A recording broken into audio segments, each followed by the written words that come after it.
இயேசு கிறிஸ்துவின் டிஎன்ஏ என்ன?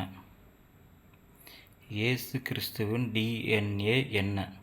இன்றைக்கி டிஎன்ஏன்னு சொல்கிறோம்ல, டிஎன்ஏ அப்படின்னா என்ன? தகப்பன் பேருன்னு அர்த்தம். யார் தகப்பன் அப்படின்னு அர்த்தம். அந்த டிஎன்ஏ தான் என்ன? அதுதான் இன்றைக்கி வீடியோ. கொஞ்சம் ஃபுல்லாக ஃபஸ்ட்டு காட்டிடுறேன். இந்த படத்துலேருந்தே நான் என்ன சொல்ல போகிறேன் அப்படின்னு உங்களுக்கு கொஞ்சம் புரியும்.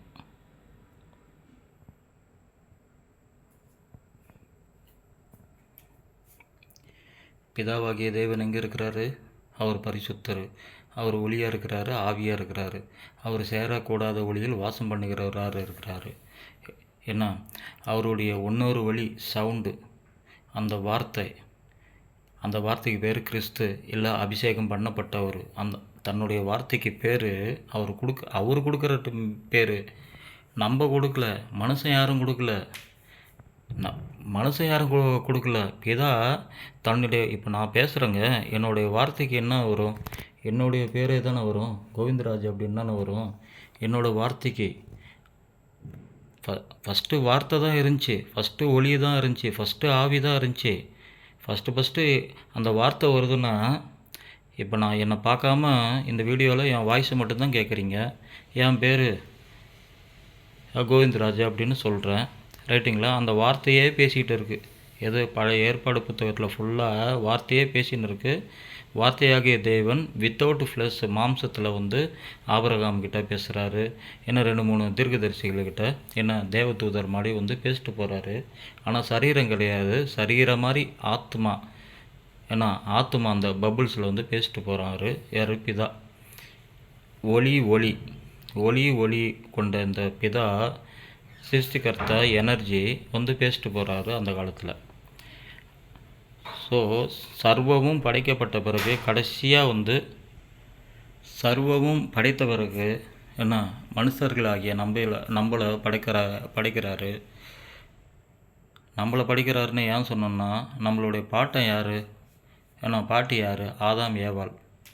இந்த ஆதாமை தான் ஃபஸ்ட்டு மண்ணிலேருந்து செஞ்சு தம்முடைய சாயலில் ஃபஸ்ட்டு படைக்கிறாரு. ஏவாள் எங்கே இருந்தாங்க? ஏவாள் ஆதாம்குள்ளாரன்னு இருந்தாங்க. ஆதாம்குள்ளார இருக்கிறப்ப நம்மளுக்கு எப்படி தெரியும் ஆதாம் மட்டும்தான் இருக்கிறாருன்னு தெரியும்? ஒரே டிஎன்ஏ. எது? பிதாவுடைய டிஎன்ஏ ஆதாம் மட்டும்தான் ஃபஸ்ட்டு. அந்த டிஎன்ஏலேருந்து ஒரு பொண்ணு வருது, பொம்பளை வராங்க, லேடி வராங்க. அந்த லேடிக்கு பேர் மனுஷி, ஏவாள். இது உனக்கு துணையாக வச்சுக்கோ அப்படின்னு பிதாவாகி தேவன் அன்னைக்கு ஏதேன் தோட்டத்தில் படைக்கிறாரு. இந்த 2 பேரும் தான் சொன்ன வார்த்தைக்கு கீழ்ப்படியாமல், பரிசுத்த ஆவியானவர் சொன்ன வார்த்தைக்கு கீழ்ப்படியாமல், அந்த வார்த்தையை மீறி இன்னொரு வார்த்தைக்கு கீழ்ப்படிஞ்சாங்க. அதுதான் நன்மை தீமை அறியத்தக்க விருட்சத்தின் கனினா அது வார்த்தை. பிசாசோட லூசிஃபரோட வார்த்தையை கேட்டு பாவத்திலையும் சாபத்திலையும் விழுந்தாங்க. ஸோ அப்படி விழுந்த பிறகு அவங்க நிர்வாணமாக இருக்கிறோன்னு தெரிஞ்சுக்கிட்டாங்க. இப்போ குழந்தைங்களுக்கு நிர்வாணமாக இருந்தாலும் 2 பேர் தான் ஒரு காட்டுக்குள்ளார இருக்கிறாங்கன்னு வச்சுக்கோங்களேன். பச்சை குழந்தை, ஒரு 6 மாத குழந்தை, இல்லை 1 வருஷ குழந்தை. ஏன்னா விலங்குகளோடைய அது வளருது. விலங்குகளும் நேக்கடாக இருக்குது, ட்ரெஸ் இல்லாமல் இருக்குது. அதே மாதிரி நம்மளும் இருக்கிறோன்னா ஆம்பளையும் பொம்பளையும் இருக்கிறாங்கன்னு வச்சுக்கலாமே. ஒரு இடத்துல, ஒரு காட்டில் வளர வளர வளர என்ன பெருசாக ஒரு 10 வயசு, 15 வயசு, 12 வயசு அப்படின்னா ஆன பிறகு அவங்களுக்குள்ளார வெக்கம் எப்படி வரும் ஆட்டோமேட்டிக்காக? காம உணர்வு எப்படி வரும் ஆட்டோமேட்டிக்காக? அதை கொடுத்தவன் தான் சாத்தான். அந்த காம உணர்வை கொடுத்து பிதாவோடைய சாயில் தீட்டுப்படுத்தின வாசி தான். அவங்களுக்குள்ளார ஜீவன் மட்டும் இருந்துச்சு. ஆத்மா கெட்டு போச்சு, செத்து போச்சு. செத்த ஆத்மா, தீட்டுப்பட்ட ஆத்மா. அந்த ஆத்மாவில் தான் இன்றைக்கி வரைக்கும் எல்லோரும் வாழ்கிறாங்க. ஆத்மா தீட்டுப்பட்டு இருக்குது. எது? செத்த ஜீவனுன்னுவாங்கள்ல. ஜீவன் இருக்குது, ஓடுறோம், வரோம், போகிறோம், வரோம். எல்லாருமே ஏன்னா எல்லாருமே குழந்தை பெற்றுக்கிறாங்க, எல்லாருமே கல்யாணம் பண்ணுறாங்க, எல்லாருமே வேலைக்கு போகிறாங்க, எல்லாருமே படிக்கிறாங்க, எல்லாருமே குழந்தைய பிறந்து வயசாகி கிழவன் கிழவியாகி எல்லாருமே மரணிக்கிறாங்க. இதனால் என்ன பிரயோஜனம்? ஏன் இறைவன் படைத்தார் அப்படின்னு பார்த்தீங்கன்னா, அது அவரோட அனாதை சித்தம். ஸோ இப்படி தீட்டுப்பட்ட ஆத்மா இந்த ஜென்ம சுபாவம் என்ன? போட்டி பொறாமை, வன்கண், என்ன கொலை பண்ணுறது, அடுத்து பொய்யா பேசுறது, இது மாதிரி பிசாசோட குணம் எல்லாம் வந்து தான் படைத்த ஆதாம் ஏவாளுக்குள்ளார மண் என்ற சரீரத்துக்குள்ளார வந்துடுச்சு. இப்போ செத்த ஆத்மாவாக இருக்குது. அதாவது ஆவிக்குரிய மேனி போயிட்டு மாம்சத்துக்குரிய மேனியே ஆயிடுச்சு. அதனால் தாங்கள் நிர்வாணிகளாக இருக்கிறாங்க அப்படின்னு அவங்களே கண்டுபிடிச்சிட்டாங்க. எப்போ கண்டுபிடிச்சாங்க? நன்மை தீமை அறியத்தக்க விருட்சத்தின் கனியன் எப்போ சாப்பிட்டாங்களோ அப்போ தான் அவங்க ஒரு அடல்ட்டு, அவங்க வந்து நேக்கடாக இருக்கிறாங்க, அம்மனமாக இருக்கிறாங்கன்னதை கண்டுபிடிச்சாங்க. அதனால தான் பிதாவாகிய தேவன் கேட்குறாரு, நீங்கள் நிர்வாணிகளாக இருக்கீங்கன்னா உங்களை சொன்னது யார் அப்படின்னு கேட்டால் இந்த பாம்பு அப்படின்னா பாம்பை கூப்பிட்டு கேட்குறாரு, எதுக்கு நீ இப்படி பண்ண அப்படின்னு கேட்குறப்ப அது ஒரு கதை சொல்லுது. ஸோ இதனால்தான் மொத்த உலகமே இன்றைக்கி வந்து சபிக்கப்பட்டுள்ளது, பாவத்தில் இருக்குது, செத்த ஆத்மாவாக இருக்குது மனுஷங்களோட ஆத்மா. அந்த ஆத்மாவை மீட்க வந்தவர் தான் இயேசு. அந்த இயேசுக்குள்ளார இருந்து நம்மை போல் நம்மளுடைய மூதாதையர் ஆதாம் ஏவாளை மீட்க அவருக்குள்ளார அந்த வார்த்தை வந்து தீட்டுப்பட்டு அந்த வார்த்தை வெளியே போயிடுச்சு. அந்த வார்த்தைக்கு இன்னொரு பேருன்னா கட்டளை அப்படின்னு சொல்லலாம், இல்லை சவுண்டு அப்படின்னு சொல்லலாம், இல்லைன்னா பரிசுத்த ஆவி அப்படி சொன்னால் அந்த ஆவி விலகணுன்னா இவங்க மனுஷ ஆவி ஆயிட்டாங்க. அந்த மனுஷ ஆவியை காப்பாற்றுறதுக்காக தான் இயேசு என்ற ஒரு மனுஷ மூலியம், கிறிஸ்து என்ற தேவனுடைய வார்த்தை, பரிசுத்த ஆவியானவர் மூலியம் லைட் எடுத்துன்னு வந்து மனுஷனுக்குள்ளார வச்சு, ஏன்னா அவன் இருளாயிட்டான், அவன் சரீரம் என்ன மொத்தமாக இருள் ஆயிடுச்சு, அந்த இருளை போக்கி நம்ம வெளிச்சமாக நம்மளை போல் ஆக்கணும் அப்படின்னு தான் இயேசு என்ற சரீரத்தை, மாம்சத்தை பிதாவாகிய தேவன் சூஸ் பண்ணார். ஆதியிலே யோவான் 1:1 ஆதியிலே வார்த்தை இருந்தது, அந்த வார்த்தை தேவனிடத்தில் இருந்தது, அந்த வார்த்தை தேவனாக இருந்தது. அந்த வார்த்தை 2000 வருஷத்துக்கு முன்னாடி அந்த வார்த்தை ஒரு மனுஷனுக்குள்ளார வந்து தங்கியது. அந்த மனுஷனுக்கு பெயர் இயேசு. அந்த மனுஷனுக்கு இன்னொரு பெயர் மனுஷகுமாரன். அந்த மனுஷகுமாரனுக்குள்ளார தங்கின வார்த்தைக்கு பேர் தேவகுமாரன் அல்லது கிறிஸ்து, இல்லை அபிஷேகம் பண்ணப்பட்டவர். தன்னுடைய அந்த லைட்டுக்குள்ளே இருந்த வார்த்தையை யார் இது சொல்ல முடியும்? அந்த என்னோடய வார்த்தைன்னு இப்போ நான் பேசுகிறேன், என்னோடய வார்த்தைன்னு நான் தானே சொல்கிறேன். நான் எங்கேருந்து சொல்கிறேன்? மூளையிலேருந்து சொல்கிறேன்னா, இருதயத்துலேருந்து சொல்கிறேன்னா, வாயிலேருந்து சொல்கிறேன்னா? இதே மாதிரி தான் அந்த ஒளியில் லைட்லேருந்து அந்த சவுண்டு வந்தது. அதனால்தான் நம்ம வந்து பிதாவாகிய தேவனுக்கு ஒத்து இருக்கிறாரு இயேசு அப்படின்னு மனுஷகுமாரன் இருக்கிறாருன்னு அடிக்கடி அவரோட சீசர்கள் சொல்லத்துக்கு ரீசன் அதுதான். ஸோ இப்போ இந்த வீடியோக்குள்ளே இந்த படத்துக்கு ஃபுல்லாக போகலாம். அந்த காலத்தில் பழைய ஏற்பாடு, அது ஒரு 6000 வருஷத்துக்கு முன்னாடி மனுஷங்க படைக்கப்பட்டதாக பைபிள் சொல்லுது, வேதாகமம் சொல்லுது. அதில் வந்து ஒளி, அந்த சவுண்டு, அந்த ஒளியிலேருந்து இன்னொரு ஒளி வரும் சவுண்டு. அந்த சவுண்டு தான் வார்த்தை, தேவனுடைய வார்த்தை கிறிஸ்து. அந்த கிறிஸ்து என்ன தீர்க்கதரிசிகள் மூலியம் ஒரு பர்டிகுலர் ஜனத்தை ஆபிரகாமை தெரிஞ்சு கொண்டு ஆபிரகாம் சந்ததியில் நான் வந்து ஒரு மனுஷனை எழுப்புவேன். அந்த மனுஷனுக்கு பேர் என்ன? இயேசு தீர்க்கதரிசி. அந்த தீர்க்கதரிசி மூலியம் என்ன, நான் என்னுடைய வார்த்தையை வச்சு நான் பேச ஆரம்பிப்பேன். அவருடைய இருதயத்தில் நான் வந்து தங்குவேன். 3 வருஷம் வந்து அவர் ஊழியம் பண்ணுவார். எவர் ஊழியம் பண்ணுவார்? இயேசு என்ற மனுஷகுமாரன். ஏன்னா பாவம் மனுஷ மூலியம்தான் வந்திருக்கு. அந்த மனுஷனுக்குள்ளார இருக்கிற ரத்தம் கெட்ட ரத்தமாக ஆயிடுச்சு. கெட்ட ரத்தம்னா ஆவியில் கெட்ட ரத்தம் ஆயிடுச்சு, தீட்டுப்பட்டுடுச்சு. ஆனால் தேவன் படைத்த போது அவங்களோட ரத்தம் வந்து கிளியராக இருந்துச்சு. எது? ஜீவாத்மாவாக இருந்துச்சு. ஜீவ சுவாசத்தை கொடுத்தாரு. எது? ஒளியாகிய தேவன், பரிசுத்த ஆவியை கொடுத்தாரு. அந்த அந்த பரிசுத்த ஆவி விலகி தீட்டான ஆவி மனுஷாவி உள்ளார வந்துடுச்சு. ஆதாம் ஏவலுக்குள்ளார வந்தது தான் இந்த பூமி முடிபறிந்தும் மனுஷனுக்குள்ளார கெட்ட ஆவியாக தான். ஏன்னா கெட்ட ஆவினா மனுஷ ஆவி தான் அது. அந்த மனுஷ ஆவி தீட்டுப்பட்ட கரைபடைந்த ஆவியாக ஆத்மாவாக இருக்குது. ஸோ அந்த கரைபடைந்த ஆவி ஆத்மா எப்படி ஏன்னா கரையில்லாமல் ஆத்துமாவாக மாறிச்சு, கரையில்லாத ரத்தமாக மாறிச்சு, பரிசுத்த ரத்தமாக எப்படி மாறிச்சு? மாம்சமானது ஒன்றுக்கு உதவாது, ஏன்னா ஆவியை உயிர்ப்பிக்கிறது அப்படின்னு இயேசு ஏன் சொல்கிறாருன்னு இதில் பார்க்கலாம். இதில் நிறைய பேருக்கு என்ன யெகோவா சாட்சி பிதா தான் பெரியவர், ரெண்டாவது ஒன்லி ஜீசஸ் மட்டும்தான் கடவுள், ஏன்னா மூணாவது பிதா குமாரன், அண்ணா பிதா வார்த்தை குமாரன், 3 தெய்வங்கள் ட்ரினிட்டி இருக்குது அப்படின்னு 3 பேர் மாற்றி மாற்றி மாற்றி மாற்றி சண்டை போட்டுக்கிறாங்க. அவங்களுக்கு ஒரு விஷயம் புரியல. லைட்டுன்னா என்ன, ஒளின்னு தானே சொல்லுவாங்க, சவுண்டுன்னு தானே சொல்லுவாங்க, ஆவின்னு காற்றுன்னு சொல்லுவாங்க. ஏன்னா 3மே ஒன்று தான், 3மே ஒன்றுக்குள்ளாரந்து ஒன்று வந்து இருக்குது, ஒன்றுக்குள்ளாரந்து ஒன்று வந்து இருக்குன்னா அது 3மே தெய்வம் தான். ஒரே தெய்வத்துக்குள்ளார ஒளியும் வருது, காற்றும் வருது, சுவாசமும் வருது, சவுண்டும் வருது. இதில் என்ன உங்களுக்கு கன்ஃபியூஸு? சரி, இப்போ யெகோவா சாட்சி, ஒன்லி ஜீசஸ், ட்ரினிட்டி, இந்த 3 பேருக்கும் இந்த வீடியோ மூலியம் உங்களுக்கு நான் பேசுகிற வீடியோ மூலியம், இதுக்கு முன்னாடி நிறைய வீடியோ போட்டிருக்கேன், அது மூலியம் உங்களுக்கு சத்தியம் புரிஞ்சதுன்னா எனக்கு இயேசு கிறிஸ்து நாமத்தில் சந்தோஷம்தான். இப்போ ஜென்ம சுபாவம் ஆதாம் ஏவலுக்குள்ளார வந்துடுச்சு. யார் ஜென்ம சுபாவம்னா என்னன்னா பிசாசோட சுபாவம், அதுதான் ஜென்ம சுபாவம். ஸோ இப்படி பழைய காலத்தில் பிதா பேசுகிறாரு. எப்படி பேசுகிறாரு? ஏன்னா காதில் சத்தமாக பேசுகிறார். தீர்க்கதரிசிக்கிட்ட இல்லை, காதில் ஒளியாக கேட்குது. அந்த ஒளியை போயிட்டு ஏன்னா அவங்க அந்தந்த தீர்க்கதரிசிகள் அந்தந்த தீர்க்கதரிசன புத்தகத்தில் எழுதுகிறாங்க, மக்களுக்கு வார்னிங் கொடுக்குறாங்க. இதுதான் அந்த காலத்தில் நடந்தது.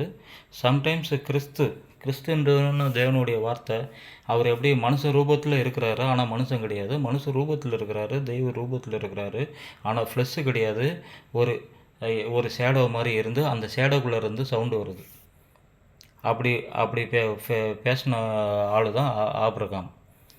அதே மாதிரி தானே இங்கே சவுண்டு கேட்டுன்னு இருந்துச்சு ஏதேன் தோட்டத்தில் ஆதாம் ஏவல்கிட்ட. பிதாவாகிய தேவன் உலாவி கொண்டு பேசி கொண்டு இருந்தார்.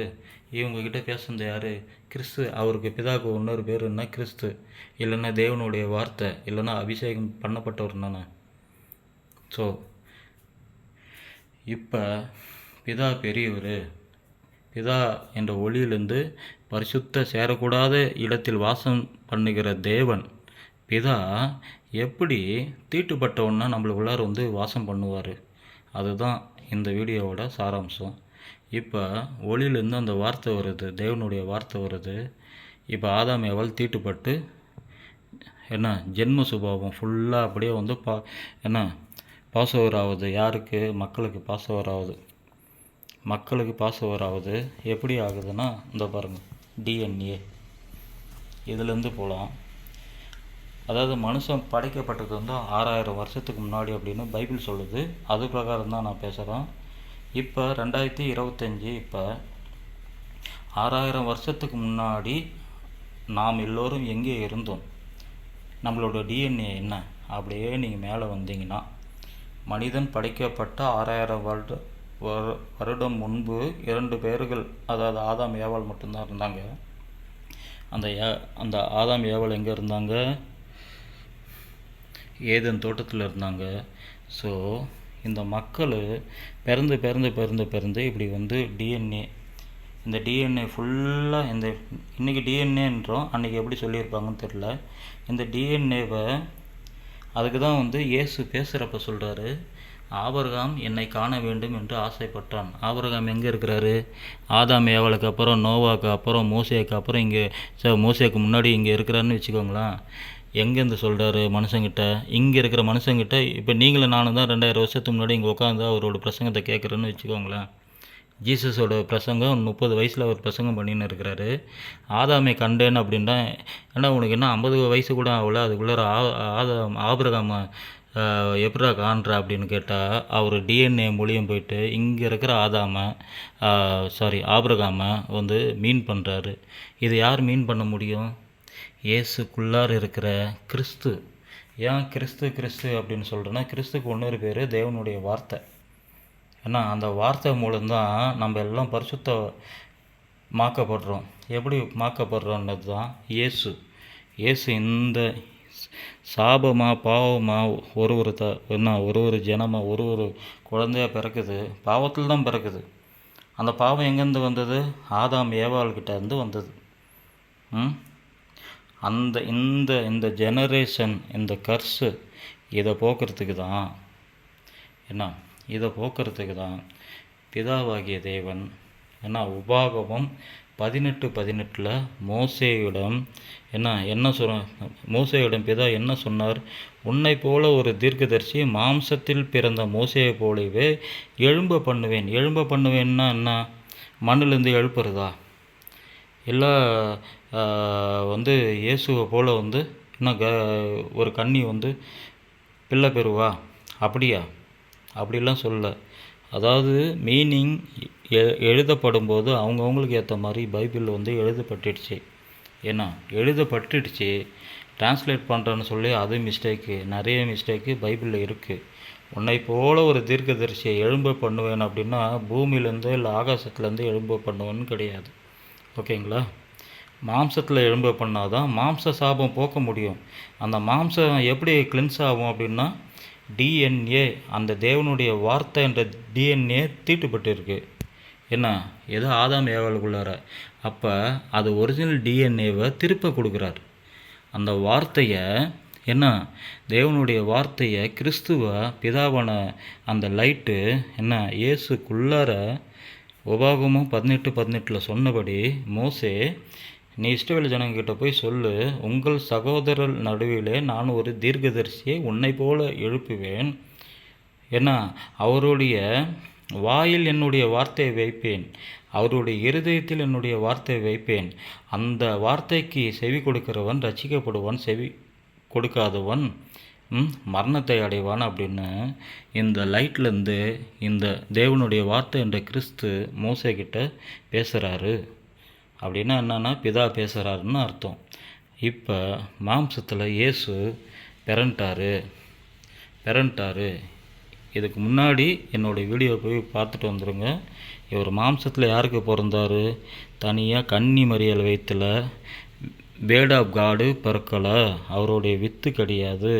அவரோட வித்து அப்படி பிறந்திருந்தா 10 கட்டளையும் 613 சட்டங்களையும் மனுஷங்க கிட்ட கொடுத்த தேவனு அதை மீறுற மாதிரி இருக்கும். 2வது பழைய ஏற்பாட்டில் போய் படித்து பார்த்தீங்கன்னா தேவகுமாரர்கள் மனுஷகுமாரத்திகளை அதிக சௌந்தரியம் உள்ளவர்கள் என்று கண்டு திருமணம் செய்து கொண்டாங்களாம். அதே மாதிரி தான் பிதாவாகிய தேவனும் தான் படித்த பிள்ளையை போயிட்டு திருமணம் செய்து கொண்டதா மீனிங் தப்பாகிடும். அப்போ உலகத்தை படைத்த சிருஷ்டி கர்த்தருக்கும் பிசாசு லூசிபருக்கும் என்ன சம்பந்தம்? என்னங்க சம்பந்தம்? இயேசு பரிசுத்த ஆவியினால் வித்தில் தான் பிறந்தார் அப்படின்னா அப்போ அவரோட டிஎன்ஏ யார்? அவர் என்ன ஸ்கூல் சர்டிஃபிகேட்டில் என்ன போட்டு இருப்பார்? அவரை ஏன் அப்புறம் பொய்யா யோசேப்பை நீ இனிஷியல் மட்டும் நீ போட்டுக்கோ ஆனால் அப்போ நான்டா அப்படின்னு யாருன்னா சொல்லுனா நம்ம ஏற்றுப்போமா ஃபஸ்ட்டு? ஏன்னா நிறைய அலோவ் பண்ணி, ராங்கு கிடையாது, அலோவ் பண்ணி தான் எழுதியிருக்கிறாரு. ஏன்னா இந்த பைபிளுக்குள்ளார ஜீவ விருட்சத்தின் கனி இயேசுவும் இருக்கிறாரு, நன்மை தீமை அறியத்தக்க கனி பிசாசும் உட்காந்துருக்கான். அந்த பிசாசு ஒளியின் வேஷத்தை தரித்து கொண்டு இயேசுவை போல வேஷம் போட்டுன்னு உட்காந்துருக்கிறான். ஆனால் நம்மளுக்காக சிலுவையில் மரித்து உயிரோடு எழுந்த இயேசு கிறிஸ்து ஜீவனுள்ள நித்திய ஜீவனாக இதே பைபிளில் தான் உட்காந்துருக்காங்க. அவரை கண்டுபிடிக்கிறவர் ஒரு சிலர்.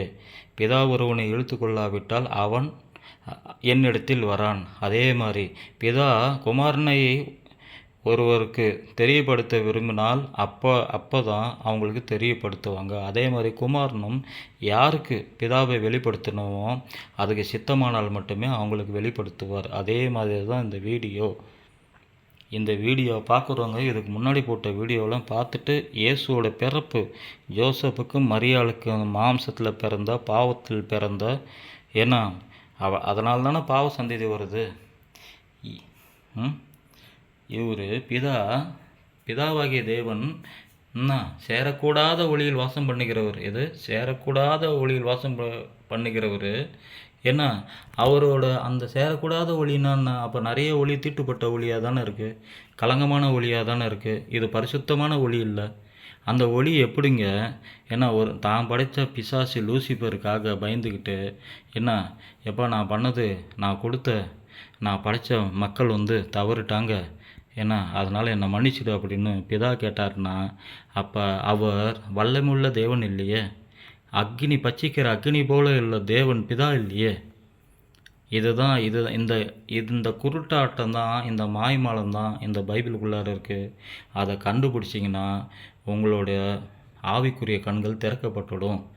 ஸோ அவரோட வார்த்தை மனுஷனுக்குள்ளார போயிட்டு அந்த வார்த்தை என்ன தீட்டுப்பட்டுச்சு. அவர் தீட்டுப்படல, அவருடைய வார்த்தை தீட்டுப்பட்டுச்சு. யாருக்குள்ளார? ஆதாம் ஏவாளுக்குள்ளார. அந்த தீட்டை திருப்பி போய்கிட்டு ஏன்னா அந்த மனுஷனை தன்னிடத்தில் இந்த ஒளிக்குள்ளார அதாவது ஒரு மனுஷன் சாவறான் அப்படின்னா அந்த மனுஷனுடைய ஜீவன், அந்த லைட்டு, அந்த ஸ்பார்க்கு, வண்டியில் அந்த ப்ளக்கில் வர ஸ்பார்க்கு மாதிரி அந்த spark go back to light. ஓகேங்களா? அந்த ஒளிக்கிட்டே திரும்ப போயிடும். ஆனால் ஆத்மா எங்கே போகும்னு தெரியாது. ஏன்னா ஆத்மா செத்த ஆத்மாவாக இருக்குது. அந்த செத்த ஆத்மாவுக்கு உரியவன் யார்? ஜென்ம சுபாவ பாவத்தை அவனோட சுபாவத்தோட கேரக்டர் என்ன? மேட்டிமை, கொலை, விபச்சாரம், ரைட்டுங்களா? அப்போ இச்சை அடக்கம் இல்லாதது, இதெல்லாம் பிசாசோட கேரக்டரு. அந்த சுபாவத்தில் மனுஷன் காலங்காலமாக பிறந்துன்னு இருக்கிறான். அவங்க ரத்தத்தை எல்லாம் குடித்து அவன் கெட்ட ரத்தமாகவே மாற்றிக்கிட்டு இருக்கிறான் ஆஸ் பர் பைபிள். ஸோ இந்த மாதிரி ஒரு மனுஷனுக்கு பாவத்தில் மன்னிச்சானா அந்த வார்த்தையை கேட்காம பிதாவுடைய வார்த்தைக்கு கீழ்ப்படியாமல் பிசாசோட வார்த்தைக்கு கீழ்ப்படிஞ்ச வாசி அந்த தீட்டான வாசி, அந்த ஆத்மா, அந்த ரத்தம், அந்த ஆவியெல்லாம் தீட்டான வாசி. தேவன், பிதாவாகிய தேவன், ஒளியாகிய தேவன், பரிசுத்த ஆவியினர் தன்னுடைய வார்த்தையை உபாகமம் 18:18 சொன்னபடி நான் ஒரு தீர்க்கதரிசி எழுப்புவேன், அவருடைய இருதயத்தில் வைப்பேன். அவரோட வாயாக நான் பேசுவேன். அவரோட வாய், யாரோட வாய்? இயேசுவோட வாய். மனுஷகுமாரன் அவருக்கு பேர். என்னுடைய வார்த்தைக்கு பேர் தேவகுமாரன். அவர் மூலியம் நான் பேசின வார்த்தைக்கு செவி கொடுக்குறவன் ரசிக்கப்படுவான், செவி கொடாதவன் தண்டிக்கப்படுவான், மரணத்துக்கு எதுவான பாத்திரமாக மாறுவான் அப்படின்னு. அவர் 3 வருஷம் 30 வயசில் 3 வருஷம் தங்கி இயேசு கிறிஸ்து பேசுகிற தேவனுடைய வார்த்தை நம்மளை மாதிரி மனுஷ சரீரத்தில் பிறந்த இயேசுகிட்ட உள்ளார ஒரு சவுண்டு கேட்குது. மனுஷாவியில் இருக்கிற இயேசு உள்ளார இருக்கிற சவுண்டு கேட்குது.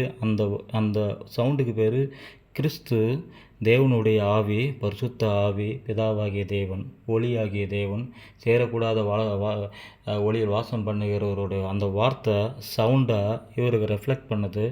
அந்த வார்த்தை இவரோட வாயின் வழியாக வருது. நான் உங்களுக்கு சொல்கிறேன் அப்படின்னு மத்திய, மார்க்கு, லூக்கா, யோவான் சுவிசேஷ புத்தகத்தில் அவர் இது வரைக்கும் பழைய ஏற்பாட்டில் நீங்களாம் இப்படி இருந்தீங்க, கல்லெறிய கிடையாது, ஒரு விபச்சாரி மாட்டிக்கிட்டாலாம் கல்லெறிஞ்சு கொள்ளணும் அப்படின்னா. ஆனால் நான் இப்போ சொல்கிறேன், ஒரு ஸ்ரீயை இச்சையோடு நீ பார்த்தாவே அவளோடு நீ விபச்சாரம் பண்ணியாச்சுன்னு நான் உங்களுக்கு சொல்கிறேன்னு. பழைய கற்பனையை நிறைவேற்றத்துக்கு தான் வந்தார். அதை கேன்சல் பண்ணதுக்கு வரல, நிறைவேற்று முடிக்கிறதுக்கு தான் வந்தார்.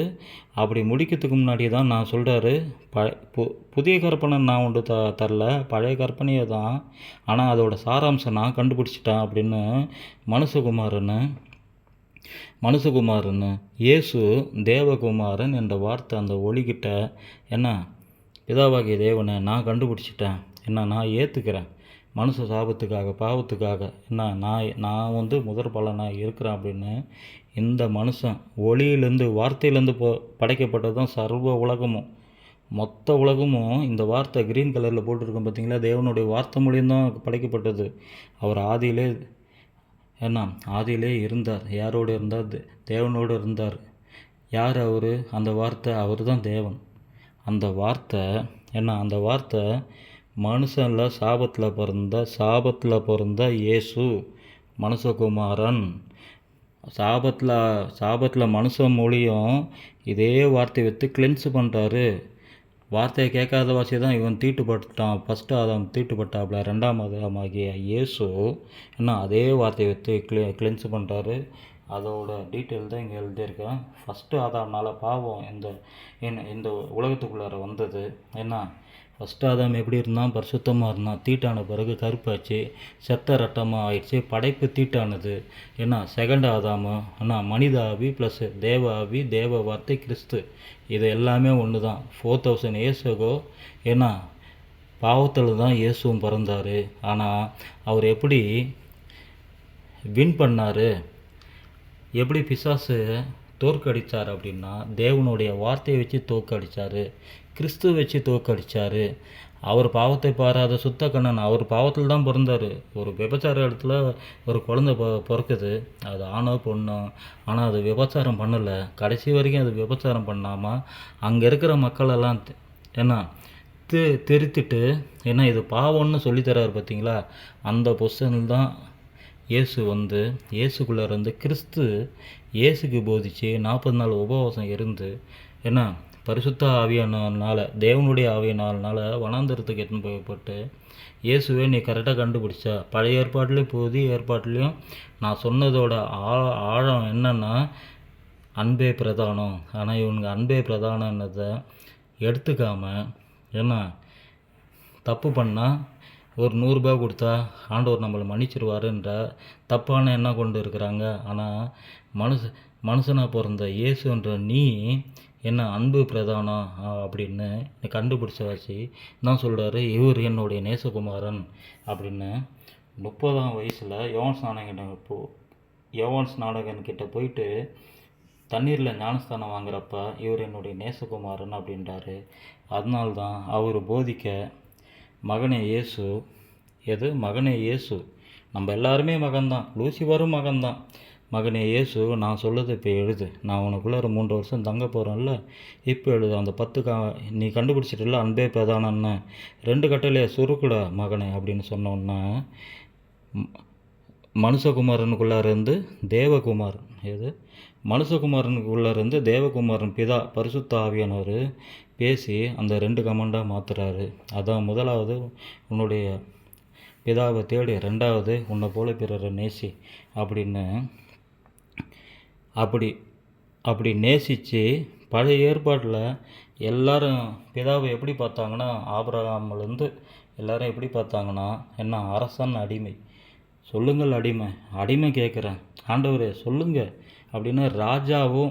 ராஜாவுக்கு கீழ்ப்படுகிற வேலைக்காரனாகவும் தான் மோசே, ஆபிரகாம் எல்லாமும் வாழ்ந்தாங்க. ஆனால் இயேசு என்ற மனுஷ மூலியம் என்ன அன்பு தாண்ட பிரதானம்.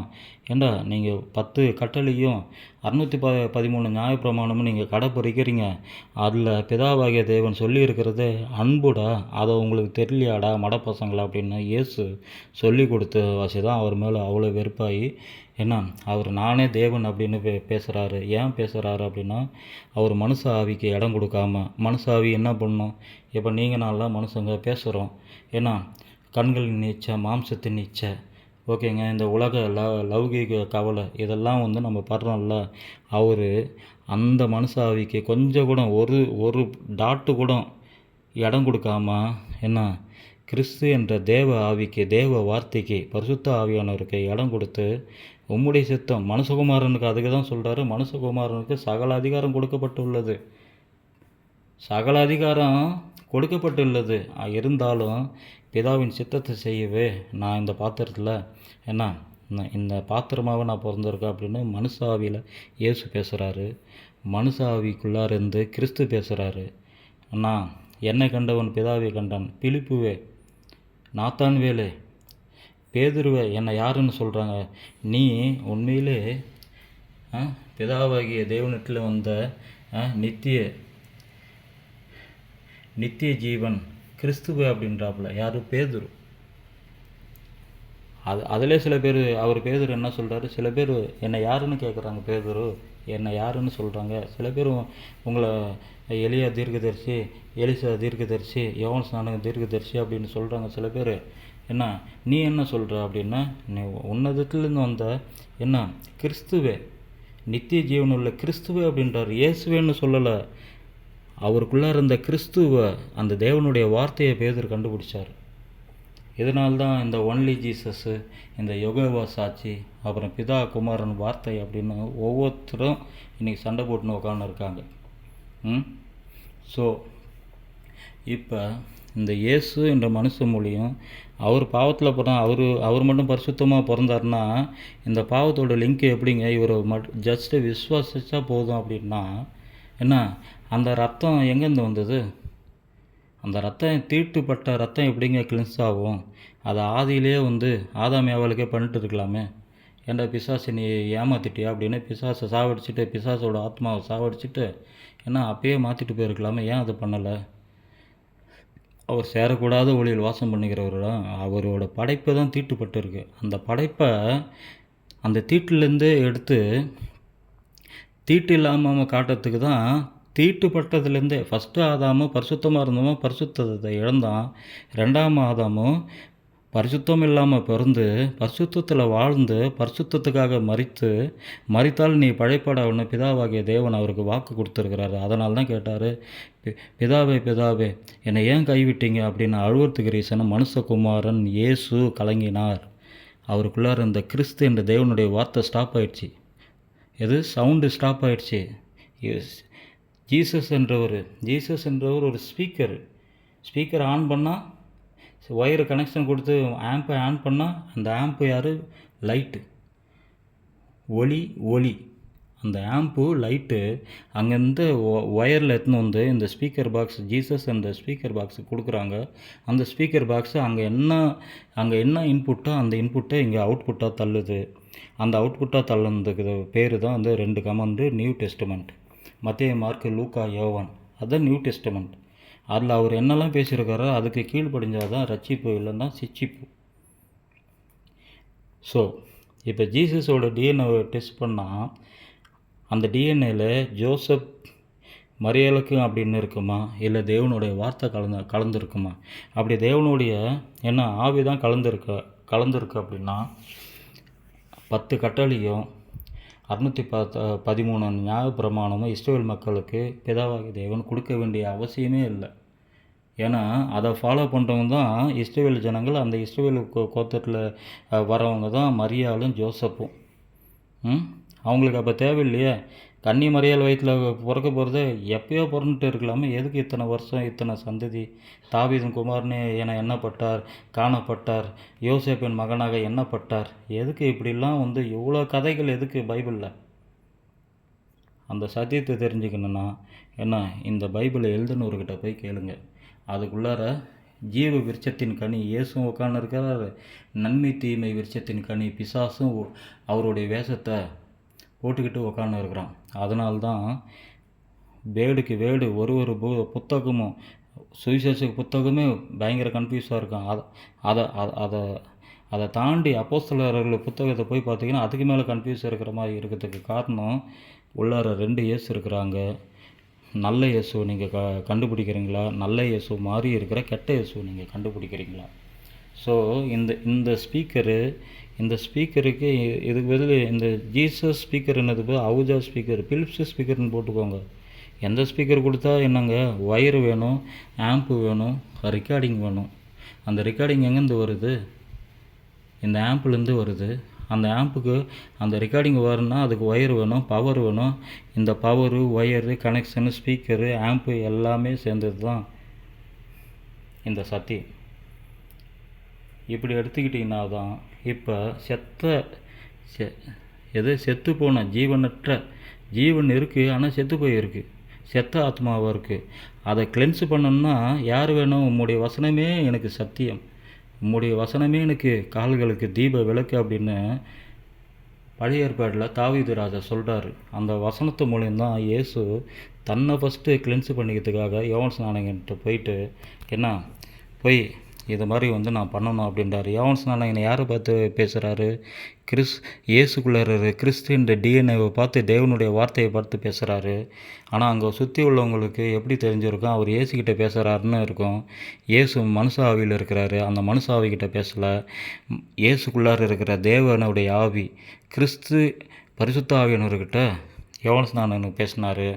அதுக்கு தான் கிறிஸ்து என்றவர் இயேசுக்கிட்ட சொல்கிறாரு, எப்பா இவனை இப்போ இடம் கொடுக்க சொல்லு, நீ மனுஷனாக இருக்கிற, ஏன்னா மனுஷன் இது பண்ணாதான் இது நியாயப்பிரமாண முறை, ஏன்னா இது ஒரு எக்ஸாம்பிளாக விட்னஸாக காட்டுறதுக்குதுன்னு யோவான் ஸ்நானகிட்ட சொல்லுப்பா அப்படின்னு சொன்னோன்னா அவர் ஸ்டாப் பண்ணிட்டு இயேசுக்குள்ளார இருந்து கிறிஸ்து இந்த தேவ வார்த்தை ஸ்டாப் பண்ணிவிட்டு மனுஷ ஆவியில் ஜீசஸ் யோவான் ஸ்நானகிட்ட சொல்லி தண்ணியில் ஞானஸ்தானம் எடுக்கிறார்.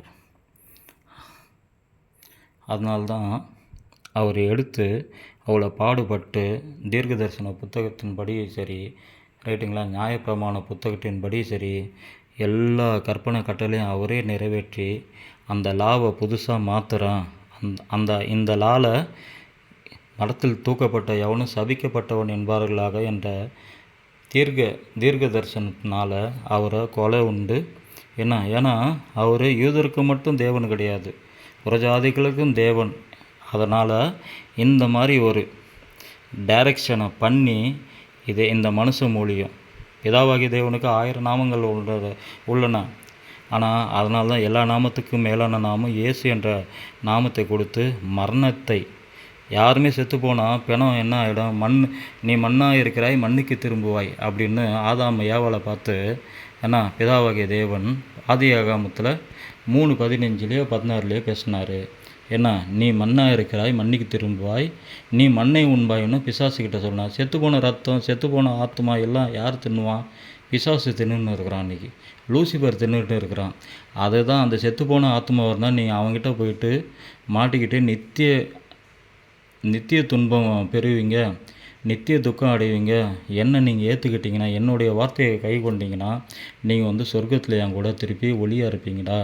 அதனால் என்னுடைய வார்த்தைக்கு கீழ்ப்படிங்க. அதுக்கு முதற் பேரானவர் இந்த இயேசு எப்படி என்னை ஏற்றுக்கிட்டு தேவனுடைய வார்த்தை என்ற கிறிஸ்துவை ஏற்றுக்கிட்டு இயேசு கிறிஸ்துவானாரோ, இயேசுக்கு முன்னாடி இயேசுவானார், சிலுவை மரணத்துக்கு அப்புறம் இயேசு கிறிஸ்து ஆயிட்டார். கிறிஸ்து இயேசு போயிட்டு இயேசு கிறிஸ்து ஆயிட்டார். அதனால எல்லா நாமத்துக்கும் மேலான நாமம் பிதாவாகிய தேவன் ஒளி என்ற சவுண்டிலிருந்து வந்த வார்த்தை பரிசுத்த ஆவி அவர் தேவனாகவே மாறிட்டார். அந்த பிதாவாகவே இந்த இயேசு மாறிட்டார். இன்றைக்கி ஏன் இதை எக்ஸாம்பிளாக காட்டுறாருன்னா, பின்வரும் சந்ததிகளுக்கு இந்த டிஎன்ஏலேருந்து வரோம் பார்த்திங்களா. இன்றைக்கி 2025 இருக்கிறோம். நம்மளோட பாட்டன் யார் அப்படின்னு கேட்டிங்கன்னா ஆதாம் ஏவாள் அப்படின்னு போய் சொல்லிடலாம். ஆதாம் ஏவாள் படைக்கப்பட்ட போது 6000 வருஷத்துக்கு முன்னாடி நீங்களும் நானும் எங்கே இருக்கீங்க கேட்டால் இந்த ஆதாம் ஏவாளும் சிரிச்சிருப்பாங்கள்ல பிதாவாகிய தேவனை பார்த்துட்டு. அதே மாதிரி இப்போ 6000 வருஷத்துக்கு முன்னாடி நம்ம எங்கே இருந்தோம்? 2025 போயிட்டு ஃபஸ்ட்டு செஞ்சுரி, அட்லீஸ்ட் 2000 வருஷத்துக்கு முன்னாடி எங்கே பார்த்திங்கன்னா நம்ம எங்கேனாத்தும் பாட்டம் போட்டோம் அவங்க ஜீனில் டிஎன்ஏல இருந்திருப்போமா சொல்லுங்கள். அதனால தான் ஆபிரகாம் என்னை காண வேணும்னு ஆசைப்பட்டான், இப்பொழுது கண்டான் அப்படின்னு ஜீசஸ் சொல்கிறார். 30 வயசில் ஆதாம் வாழ்ந்தது இங்கே, ஆனால் அவர் சொல்கிறது இங்கே. இதுக்குள்ளார எத்தனோ தலைமுறைங்க மக்கள். இது சும்மா ஒரு எக்ஸாம்பிளுக்கு இதுங்கெல்லாம் மக்கள் அப்படின்னு போட்டுருக்கேன், மனுஷங்க அப்படின்னு போட்டுருக்கேன். இந்த டிஎன்ஏ விதை யார்? ஆதாம் ஏவாள் யாருக்குள்ளே இருந்தா? ஆதாம்குள்ளார இருந்தாப்புல. ஆதாம் எதுலேருந்து? மண்ணிலேருந்து எடுக்கப்பட்டான், திருப்பி மண்ணுக்கே போவான். அதனால் நீங்கள் இயேசு என்ற ஒரு மனுஷன் மண்ணில் தான், மாம்சத்தில் தான் பிறந்தாப்புல. ஆனால் அந்த மண் மொத்த உலகத்தோட பாவ சாபத்துக்காக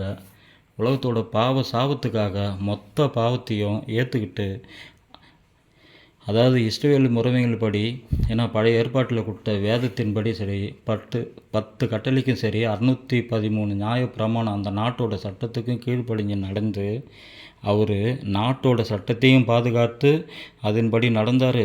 தேவனுடைய சட்டத்துக்கும் கீழ்ப்படிஞ்சு 10 கற்பனை கீழ்ப்படிஞ்சு, ஏன்னா மொத்த உலகத்தின் சாபம், இந்த உலகம் அழிக்கப்பட வரைக்கும் போகிற சாபத்தை நான் ஏற்றுக்கிறேன்னு மனுஷன் ஏற்றுக்கிட்டு, ஏன்னா அந்த மரணத்தை, ஒரு மனுஷன் செத்தா பிசாசு கையில் தான் அந்த மரணத்துக்கு அதிபதி பிசாசு.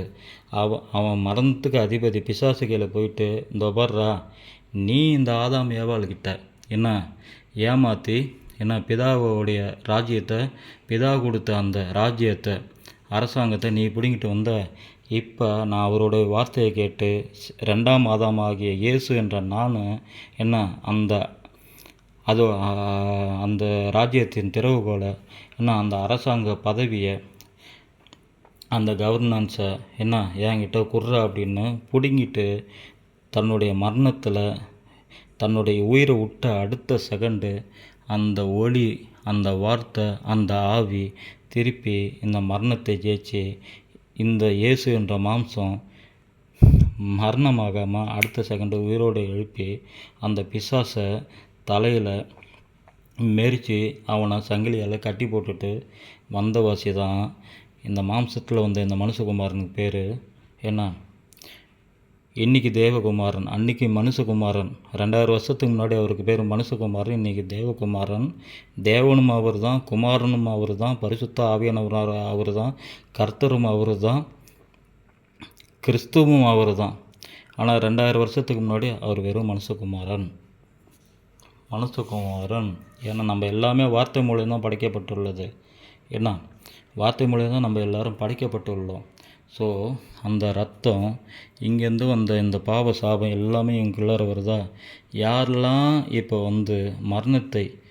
மரணத்துக்கு சொந்தக்காரனான சாத்தானை ஏன்னா அவருடைய மரணத்தினால், அவரோட ரத்தத்தினால் ஜெயித்தாரோ, அவரை யாரெல்லாம் இயேசுவை, அவரோட டிஎன்ஏவை யாரெல்லாம் இன்றைக்கி விசுவாசிக்கிறோமோ, அண்ணா அதன்படி அவர் சொல்கிற இந்த 2 கட்டளையின்படி நம்ம மத்திய மார்க், லூக்கா, யோவானில் படிச்சுட்டு, ஏன்னா மொத்த வேதத்துலேயும் அவரை பற்றி சொல்லி கொடுத்துருக்கிற அவரோட ஆழத்தை நம்ம புரிஞ்சுக்கிட்டு, அவர் சொல்கிறபடி புதிய ஏற்பாடில் அந்த 4 புத்தகத்தில் சொல்கிறபடி நடந்தோன்னா ஏன்னா நம்மளுக்கு நித்திய ஜீவன் உண்டு. அதனால தான் அவர் சொல்லுவார், நான் சுயமாய் பேசவில்லை, நான் பேசுவது என்ன வேண்டும், ஏன்னா நான் உபதேசிக்க என்ன வேண்டும், என்னோட பிதாவாகிய தேவன் அந்த கம்ப்யூட்டர்லேருந்து ஆன் பண்ணுவார். அந்த கம்ப்யூட்டருக்கு பவர் என்ற வார்த்தை வரப்போ ஸ்பீக்கர் என்ற நான் பேசுவேன். நான் சுயமாக பேசலையா? ஸ்பீக்கரை மட்டும் எதுவும் வச்சுக்கிட்டு பேக்கில் ஒயர் கனெக்ஷன் இல்லைன்னா அந்த ஸ்பீக்கர் பேசுமா? பேசாதில்ல. அந்த ஸ்பீக்கரில் என்ன வார்த்தை கொடுக்குறோமோ, என்ன சவுண்டு கொடுக்குறோமோ, என்ன ஒயரு, என்ன ஆம்பிலேருந்து எடுத்து கனெக்ஷன் கொடுக்குறோமோ அப்படி தானே இது பேசும். இல்லைன்னா தாறுமாறாக அது பேசும்ல. ஆம்புக்கு தகுந்தபடி தானே இந்த ஸ்பீக்கர் பேசும். அது மாதிரி இயேசு பேசி ஜெயங்கொண்டார். அந்த ஜெயங்கொண்ட வாசி தான் ஏன்னா இன்றைக்கி பிதா, வார்த்தை, குமாரன். இது பரலோகத்தில் சாட்சியிடுவர்கள் 3. பிதா, வார்த்தை, குமாரன். அவர் எப்படி ஒரு மனுஷனுக்கு ஆவி, ஆத்மா, சரீரம், மாம்சம் ஒன்றுத்துக்குமே உதவாது, ரைட்டுங்களா? ஆவியோ உயிர்ப்பிக்கிறது. ஆவியோ உயிர்ப்பிக்கிறது. அந்த ஆவி மனுஷ ஆவியாக இருந்தால் உயிர்ப்பிக்காது. என்ன கிறிஸ்து என்ற தேவனுடைய வார்த்தை அப்படி இருந்துச்சுன்னா அது நம்மளுடைய ஆவியை உயிர்ப்பிக்கும். இது செத்த ஆவியாக இருக்குது. ஏன்னா அந்த ஆத்மா செத்த ஆத்மாவாக இருக்குது. மனுஷனுக்குள்ள ஒரு மனுஷன் செத்த பிறகு தன்னுடைய மனுஷ ஆவியை தன்னை படைத்த இறைவனுக்கிட்ட அந்த ஆவி போயிடும், அந்த ஸ்பார்க்கு போயிடும். ஆனால் திருப்பி அவன் ஏந்திருக்க மாட்டான்.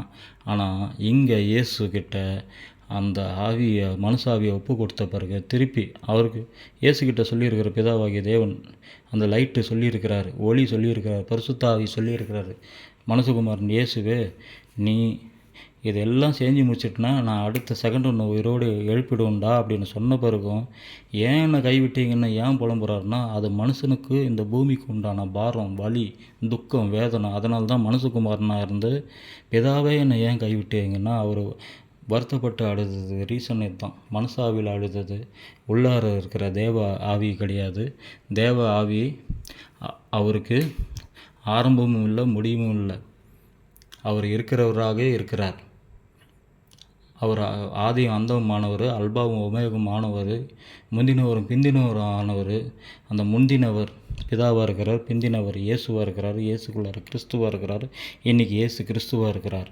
ஸோ அவரை யாரெல்லாம் எடுத்து அவரோட நாமத்தை போட்டு அவர் வார்த்தைக்கு கீழ்ப்படுகிறோமோ, தேவனுடைய வார்த்தையை ஏற்றுக்கொள்வர் அத்தனை பேர் தேவபுத்திரர்கள் என்று அழைக்கப்படுவார்களாக என்று சொன்னபடி இன்றைக்கி இயேசுவை நம்ம விசுவாசித்து அவர் வார்த்தைக்கு கீழ்ப்படிந்து நடக்கிறப்ப நம்ம மரணித்தாலும் இயேசு போல் மரணித்தாலும் அன்றைக்கி பிதாவாகிய தேவன் அந்த ஒளி இந்த மனுஷகுமாரன் இந்த இயேசுவை எழுப்பினார். இன்றைக்கி இயேசு என்ற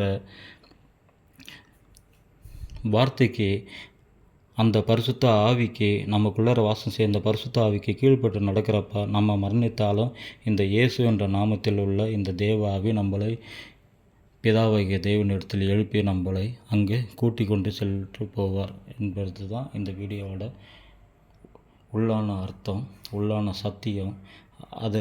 அதுக்கு பேர் தான் நித்திய ஜீவன். இல்லைன்னா பிசாசு பேச்சை கேட்டோன்னா நித்திய மரணம். இந்த மாம்சம் மண்ணுக்கு போயிடும். ஆவி தன்னை படைத்த இறைவன்கிட்ட போயிடும். இந்த ஆத்மா மட்டும் நன்மை தீமை. நம்ம ஆத்மாவில் பாவம் பண்ணோம் பார்த்தீங்களா, அத்தவன் வீட்டை ஆட்டையை போடுறது, அத்தவனை ஏமாற்றி அவன் சொத்தை அபகரிக்கிறது, பொண்ணுக்கும் பொருளுக்கும் ஆசைப்படுறது, இது மாதிரி மாம்ச சிந்தை எல்லாமே ஒன்றுக்கும் ஆகாதுன்றது தான் இந்த வீடியோ மூலியம் சொல்ல வந்த கருத்து. அதனால் பரிசுத்த ரத்தம், அவர் நமக்காக, அவர் எதுவும் பாவம் செய்யலை, பாவத்தில் பிறந்து நம்மளுக்காக பாவ சாபமாகி பரிசுத்த அவருடைய ரத்தத்தினால நம்மளுடைய பாவங்களை கழுவி ஃபஸ்ட்டு செஞ்சுரி 2000 வருஷத்துக்கு முன்னாடி ரைட்டுங்களா, அன்னிலேருந்து இன்றைக்கி வரைக்கும் நம்மளுடைய பாவ ரத்தத்துக்காக பரிந்து பேசும் கிறிஸ்துவின் ரத்தமாக, இயேசுவின் ரத்தமாக அவர் இருக்கிறாரு. எத்தனை பேர் இயேசு என்ற நாமத்தில் விசுவாசமாக இருந்து அவர் ஏற்றுக்கிறாங்களோ, மனம் திரும்பி பாவ மன்னிப்பு கேட்குறாங்களோ, அத்தனை பேரும் ரட்சிக்கப்படணும். அத்தனை பேரும் தானே படித்தது தாங்கிட்ட வரணும், தான் பிள்ளைங்க அப்படின்னது தான். இவ்வளவா இந்த உலகத்தில் பிதாவாகிய தேவன், கிறிஸ்து என்ற தேவனுடைய வார்த்தை, ஒளி என்ற பிதா, பரிசுத்த ஆவியானவர் இவ்வளவாய் உலகத்தில் இயேசு என்ற மனுஷன் மூலம் தேவனாகவே ஆகி இவ்வளவாய் நம்மிடத்தில் மனுஷனுக்காக ரத்தம் சிந்தி அவமானப்பட்டு அடிபட்டு மரணத்தை ஜெயித்தார். அவர் மரணம் இல்லாதவர். மனுஷ மூலயமா தன் வார்த்தையை வைத்து, கிறிஸ்து என்ற வார்த்தையை வைத்து பாடுபட்டு அடிபட்டு அந்த வார்த்தை இந்த மனுஷ சாயலில் மரணித்து மீண்டும் உயிரோடு எழுந்து இன்றைக்கி நமக்குள் பரிசுத்த ஆவியானவராகவும் இயேசு கிறிஸ்துவாகவும் நமக்குள் வாசம் பண்ணுகிறார்.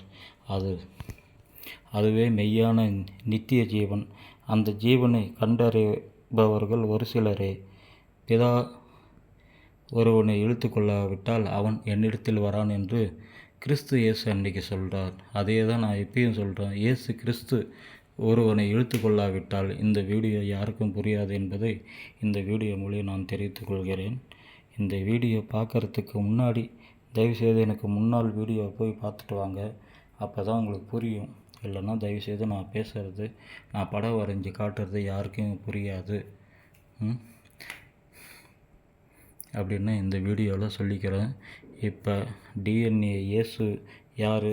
அவர் தான் கிறிஸ்து, அவர் தான் பிதா, அவர் தான் பரிசுத்த ஆவியானவர், அவர் தான் நம்மளுக்குள்ளார வாசம் செய்ய விரும்புகிறார். அதுக்கு தான் நீங்கள் என்னில் நிலைத்திருந்தால் நானும் பிதாவும் உங்களில் நிலைத்திருப்போம் அப்படின்னு சொல்கிறதுக்கு ரீசன் இது தான். அதில் எத்தனை பேர் அவரை விசுவாசிக்கிறீங்களோ, அவர் தான் நமக்காக ஜீவ பலியானார் அப்படின்னு ஏற்றுக்கிறீங்களோ, அத்தனை பேரும் இயேசு கிறிஸ்து நாமத்தில் ரட்சிக்கப்படுவீங்கன்னது இயேசு கிறிஸ்து நாமத்தில் சொல்லிக்கிறேன். ஆமேன்.